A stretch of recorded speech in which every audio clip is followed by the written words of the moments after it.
صلی اللہ تعالی علیہ وسلم نے ارشاد فرمایا 3 لوگ ہیں جنہیں دیکھ کے رب مسکراتا ہے۔ یا رسول اللہ صلی اللہ علیہ وسلم وہ کون کون سے؟ تو محبوب فرمانے لگے ایک وہ بندہ ساری مخلوق سوئی ہے، آدھی رات ہے، رات کا پچھلا پہر ہے، اس نے اٹھ کے وضو کر لیا، مصلی پہ کھڑا ہو گیا خدا کی یاد میں، فرمایا اسے دیکھ کے رب مسکراتا ہے جو اس کی شان کے لائق ہے۔ مسکراتا ہے اللہ، یہ تو سونے کا ٹائم تھا، یہ تو گہری نیند آنے کا وقت تھا، رات کا پچھلا پہر، رات پوے تے بے درداں نو نیند پیاری آوے تے درد منداں نو یاد سجن دی ستیاں وی آن جگاوے، اور ساون کی کالی راتوں میں جب بوندا باندی ہوتی ہے وہ راتوں کو اٹھ اٹھ روتے ہیں جب خلقت ساری سوتی ہے، اللہ مسکراتا ہے۔ اور سننا میرے بھائی، میرے نبی پاک صلی اللہ تعالی علیہ وسلم فرماتے ہیں جب مسلمان نماز کے لیے صفیں بناتے ہیں نا، ترتیب لگ رہی ہوتی ہے، اب اللہ کی بارگاہ میں کھڑے ہوں گے، قیام کریں گے، رکوع کریں گے، سجود کریں گے، فرمایا جب مومن صفیں بناتے ہیں تو رب دیکھ کے مسکراتا ہے، مسکراتا ہے۔ کمال ہو گئے عروج بندگی کا، جب بندے کو دیکھ کے رب مسکرائے، خدا بندے سے خود پوچھے بتا تیری رضا کیا ہے، مسکراتا ہے۔ اور میرے نبی پاک علیہ السلام فرماتے ہیں جب مجاہد جہاد کے لیے صفیں سیدھی کرتے ہیں، آج تو یہ رب کے نام پہ مرنے ہی آ گئے، یہ صفوں میں کھڑے ہوں گے، ترتیب سے لڑیں گے، ترتیب سے گلا کاٹیں گے کافروں کا یا شہادت لیں گے۔ فرمایا جب جہاد کے لوگ صفیں بناتے ہیں تو رب انہیں دیکھ کے مسکراتا ہے۔ کتنے نصیبوں والا وہ بندہ ہے جسے دیکھ کے مسکرا دیا۔ او یار کبھی تیرا بیٹا تیرے سامنے مسکرائے نا چھوٹا تو تیرا دل باغ باغ ہو جاتا ہے، تیری ماں بیمار کسی ایک دن صحیح طرح ہنس پڑے تو طبیعت خوش ہو جاتی۔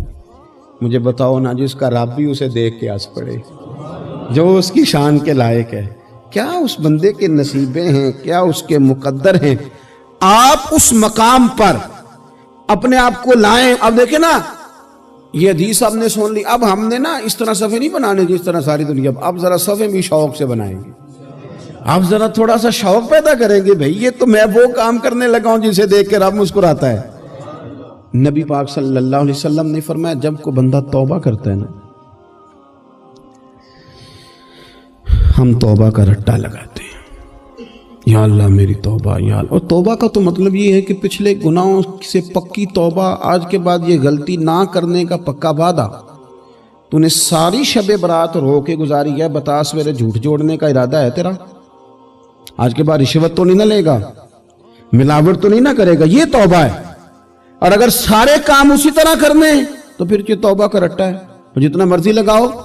حضرت علی بن ربیعہ رضی اللہ تعالیٰ عنہ فرماتے ہیں میں مولا علی کے ساتھ تھا، مقام حرہ کی طرف جا رہے تھے، حضرت علی نے ہاتھ اٹھا کے دعا مانگی ہماری تعلیم کے لیے، ورنہ حضرت علی ہم صحابہ کو محفوظ عن الخطا تو مانتے ہیں نا، ہاتھ اٹھا کے کہا اے اللہ ہمارے گناہ بخش دے، تیرے علاوہ کوئی معاف کرنے والا نہیں۔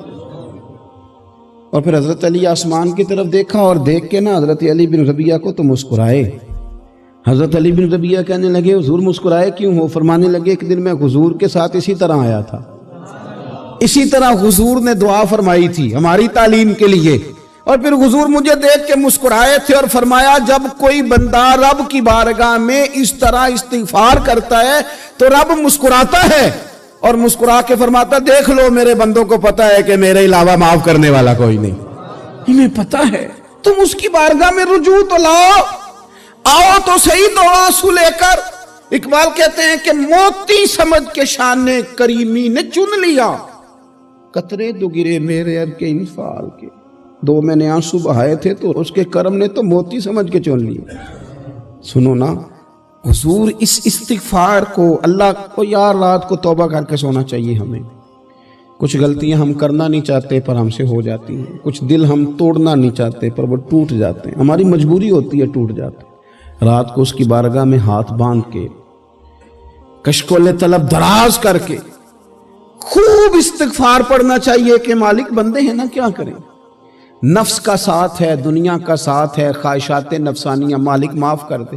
درد سے توبہ، رسم نہ ہو، کہانی نہ ہو، لفظ نہ ہو، جملے نہ ہو، اور جناب ایسے لوگوں کے بیچ بڑے ہاتھ باندھ کے اور بڑا کوئی ضرورت نہیں، آپ اکیلے اپنی چارپائی پہ بستر کے اندر منہ دے کے بھی درد سے کہیں گے نا معاف کر دے تو وہ تو مہربانی بڑا ہے۔ میرے نبی پاک صلی اللہ علیہ وسلم مثال دیتے ہیں، فرمایا ایک آدمی صحرا میں جا رہا، صحابہ سے حضور خطاب کر رہے ہیں، فرمایا ایک آدمی صحرا میں جا رہا تھا، اس نے اپنی اونٹنی پہ کھانا پانی پیسے ہر چیز رکھی ہوئی تھی، صحرا تھا بہت بڑا، درمیان صحرا کے گیا تو تھوڑا سا سستانے کے لیے آرام کرنے کے لیے اونٹنی سے نیچے اترا، اب اس نے اونٹنی کی لگام اونٹنی کی نکیل اپنے سرہانے کے نیچے رکھی، ہاتھ کے ساتھ پکڑی اور سو گیا۔ تھوڑی ہی دیر کے بعد جب اس کی آنکھ کھلی تو دیکھا اونٹنی غائب ہے۔ صحرا میں وہ پیدل نہ آگے جا سکتا ہے نہ پیچھے جا سکتا ہے، نہ دائیں نہ بائیں، کھانے کو روٹی نہیں، پینے کو پانی کا قطرہ نہیں، تھوڑا ادھر بھاگا ادھر بھاگا، تھک گیا۔ کریم محبوب فرماتے ہیں وہ پوری طرح نڈھال ہو گیا اور مایوس ہو گیا، معاذ اللہ، مایوس ہو کے دوبارہ اسی جگہ آ کے لیٹ گیا جہاں پہلے لیٹا تھا، انتظار کرنے لگا کہ اب موت ہی آئے گی، آخری وقت ہے، اب نہ میں پیدل یہ صحرا کراس کر سکتا ہوں، نہ پیچھے جا سکتا ہوں، نہ کھانا ہے نہ پانی ہے، سوائے موت کے کوئی سہارا نہیں۔ حضور فرماتے ہیں وہ رستے میں دوبارہ لیٹ گیا، اچانک اس نے رخ بدلا تو اونٹنی سامنے کھڑی تھی۔ حضور نے صحابہ سے پوچھا بتاؤ نا اسے بھلا کتنی کو خوشی ہوگی؟ یا رسول اللہ جسے نئی زندگی مل گئی ہے۔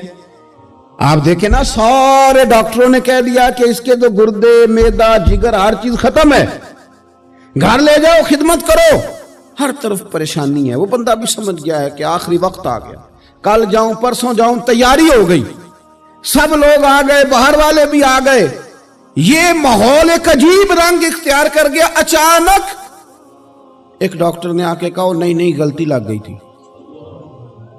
مجھے بتائیے انداز کیا ہوتا ہے؟ بغیر دوائی کے بندہ اٹھ کے کھڑا نہیں ہو جاتا، او میں تو بچ گیا ہوں۔ نبی پاک صلی اللہ علیہ وسلم فرمانے لگے اس کی اونٹنی مل گئی، بتاؤ بھلا اسے کتنی خوشی ہوگی؟ یا رسول اللہ وہ تو دوبارہ دنیا میں آ گیا۔ حضور فرمانے لگے اسے کچھ بھی خوشی نہیں ہوئی۔ جب کوئی رب کا گناہ گار بندہ آ کے توبہ کرتا ہے، رب کو اس سے کئی گنا زیادہ خوشی ہوتی ہے۔ میرا بندہ آ گیا ہے، میرا بندہ آ گیا ہے، میرے گھر آ گیا۔ اس نے آنسو بہائے ہیں، اس نے کہا اللہ میں تیرا ہی ہوں، تیرا ہی رزق کھاتا ہوں، تیری ہی زمین پہ رہتا ہوں، تیرے نام سے میری سانسیں چلتی ہیں۔ وہ آ گیا۔ فرمایا اس اونٹنی والے سے زیادہ رب کو خوشی ہوتی ہے جب گناہگار آ کے توبہ کرتے۔ گناہگاروں کے آنسو اس کی بارگاہ میں بڑے مقبول ہیں، لیکن ہم رسم ادا کرتے ہیں، توبہ نہیں کرتے۔ ہم اپنے آپ کے ساتھ دھوکہ کرتے ہیں، جھوٹ بولتے ہیں۔ ہم بندہ کوئی ناراض ہو جائے تو ہمیں کو نہیں نیند آتی، اس کے گھر چلے جاتے ہیں۔ ہم اپنے سارے رشتوں کو تعلقات کو مینٹین کر کے رکھنے کے عادی ہیں۔ ہمیں پتہ ہے کہ وہاں میں نہیں جا سکا تو بیٹا بھیجتا ہوں، فلاں شادی پہ میں نہیں جا سکا تو بھتیجا بھیجتا ہوں، بھائی بھیجتا ہوں، ہر تعلق کا ہم نے خیال رکھا کوئی روٹھ نہ جائے۔ لیکن کمال ہے نا، یہ نہیں سوچا کہ اگر رب روٹھ گیا تو جب وہ روٹھ جائے نا تو سارے رشتے بھی بندے کے پاس موجود ہوں تو کوئی کارآمد نہیں ہوتا، پھر کروڑوں روپیہ جیب میں ہوں تو ڈاکٹروں کی دوائیاں اثر نہیں کرتی۔ وہ روٹھ جائے تو پھر انسان اس طرح سے پھسلتا ہے کہ بڑے بڑے اس کے پاس دروازے ہوتے ہیں پر کسی جگہ اس کا ہاتھ نہیں لگتا۔ خدا را سنو، نبی پاک صلی اللہ علیہ وسلم کے پاس مہمان آ گیا، بخاری مسلم ہے۔ حضور نے ازواج مطہرات کے گھروں میں پیغام بھیجا کچھ چیز ہے ضیافت کے لیے؟ یا رسول اللہ کچھ بھی نہیں، یہ دو جہاں کے شاہ ہیں اور پاس کچھ رکھتے نہیں، دو جہاں کی نعمتیں ہیں ان کے خالی ہاتھ میں۔ یا رسول اللہ کوئی چیز بھی نہیں۔ حضور نے صحابہ کے مجمع پہ نظر ڈالی، یا رسول اللہ صلی اللہ علیہ وسلم حکم ہو، تو حضور فرمانے لگے تم میں سے کوئی بندہ ہے جو اسے گھر لے جائے روٹی کھلائے؟ ایک صحابی اٹھے فوراً، حضور میں لے کے جاتا ہوں کھانا کھلاتا ہوں۔ فرماتے ہیں میرے گھر میں صرف بچوں کا کھانا تھا، یہ نہیں کہ فریزر بھرا ہوا ہے نعمتوں سے، صرف بچوں کا کھانا۔ یہ نہیں کہ کسی کو دیکھ کے اپنی ہنڈیا پہ برتن دے لیا، صرف بچوں کا کھانا۔ کہتے ہیں گھر گیا، بیوی سے کہا کیا کیفیت ہے؟ کہنے لگی بچوں کی روٹی ہے۔ میں نے کہا بچے سلا دے، صبح ناشتہ کر لیں گے۔ تو کہنے لگی آپ کیا کھائیں گے؟ تو میں نے کہا نہ میں کھاؤں گا نہ تو کھائے گی، مہمان جو نبی پاک کا ہے کہا اچھا اب ذرا تجویز دیکھو میاں بیوی کی سوجھی آپس میں. کہتے ہیں کھانا لگا دینا کیونکہ ایک آدھ بندے کا کھانا ہے.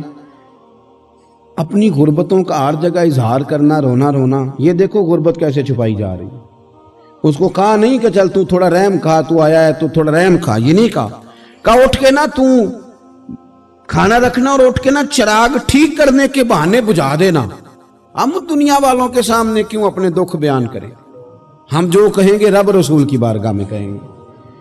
تو نا چراغ ٹھیک کرنے کے بہانے. اہلیہ اٹھی, کھانا دینے کے بعد چراغ ٹھیک کرنے کے بہانے بجھا دیا. خامد بھی ہاتھ چلاتے رہے, بیوی کبھی برتن رکھتی کبھی اٹھاتی, پتہ چلے کہ کھانا کھا رہے ہیں, کھانا کھایا جا رہا ہے. کہتے ہیں مہمان پیٹ بھر کے کھانا کھا گیا. یہ کام ہوا رات کے اندھیرے میں, اس وقت ہوا جب چراغ بھی بند تھا, اس وقت ہوا جب کوئی دیکھنے والا نہیں تھا, کسی پڑوسی کو بھی خبر نہیں تھی.